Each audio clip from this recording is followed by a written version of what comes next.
Today, I'm making super easy pan-fried gyoza. It's way simpler than making regular gyoza.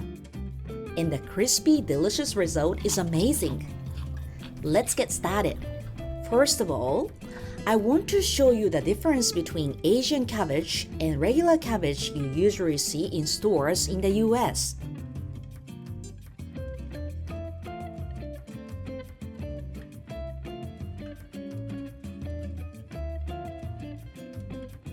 Asian cabbage is flatter than American one. I tried both, but the Asian cabbage is softer and suitable for Asian dishes. Cut out 1/4 of the cabbage and remove the core part.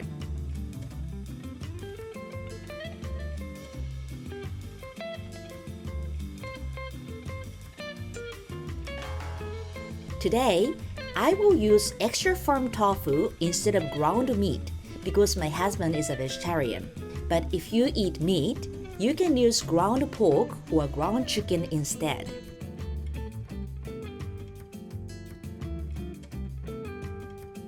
Grind 1 pack of tofu and make it into small pieces. Remove the outer part of the ginger and garlic and grate them.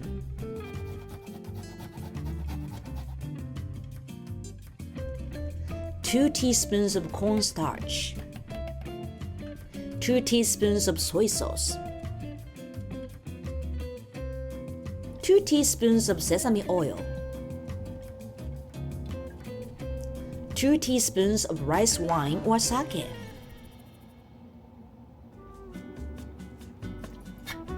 salt and pepper. Mix everything well. Place the filling in the center of the dumpling wrapper. Fold the skin from both sides and make it like a stick. Today, I got Korean dumpling wrappers. It's hard to find Japanese products at my local stores in the US, so I usually use Korean or Chinese brands, but the taste is just as good as Japanese ones.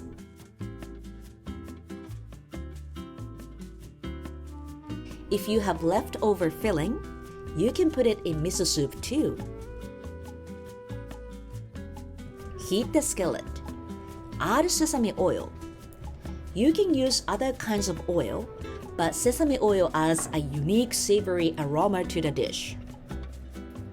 Place the dumplings in the skillet. Cook over medium to high heat for 2 minutes. Check that the bottoms have a slightly golden brown color. Add 100 ml of water and cover. Steam over medium heat for 4 minutes. After 4 minutes, remove the lid and cook for another 2 to 3 minutes until the water has completely evaporated and the bottoms are golden brown.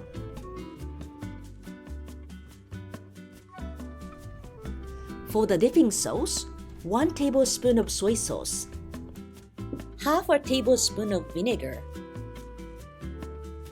Add some chili oil. That's it. They are so crispy and addictively delicious. Enjoy your meal. いただきます。